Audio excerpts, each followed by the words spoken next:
Okay, as you can tell, I've got pretty well everything mounted on the bike. Got the exhaust on. Got the seat on. Doesn't look too bad. I did put that chrome strip in the bottom, but you know what? It wasn't staying on, so I took it off. Good idea, but from what the reviews I've read, even on the cars that goes on, they don't stick that well, and I was running into that situation, so I took it off. Anyway, I'm pretty well ready here to put some gas in it and fire it up, see what happens. I've got oil in it. I've got the clutch pretty well backed off all the way, so I'll have to adjust that.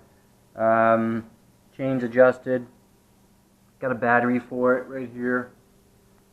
For batteries, if anybody's wondering, the battery there that I'm using, and I've used it on the other ct70, is a 6-volt battery that goes inside of those emergency lights. You know, at the office, for those who work in an office, you have that emergency light that comes on when the power goes out.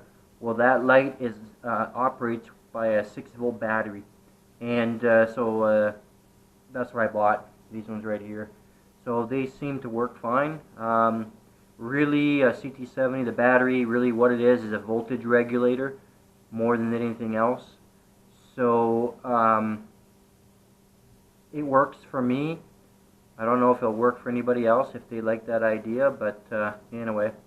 Other than that, I just got to put my plate on. In British Columbia, we have to have off-road vehicle plates, which I do have. The bike is registered under my name. I just got to put the plate on and put some air in the tires. They're a little bit low. Could be they're leaking. Not too sure. Not too worried about it because I will be putting new tires in the coming year, maybe next year, on both bikes. Both bikes, their tires are pretty worn out, but I figured I'd like to spend the money to get the bikes running first. And once they're running and I get the bugs out of them, then I'll look at buying new tires. And also stickers. I don't have the stickers on them, as you can tell. Well, before I put stickers on them, I do want to repaint them because with working on them and trying different things and so on, I scratched them here and there, and you know, imperfections here and there. So I might repaint them right here.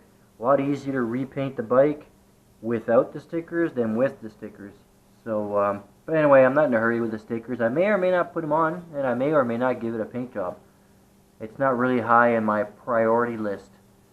Anyway, that's it for now. Next time I shoot a video, hopefully it will be with the bike running and me doing the final adjustments.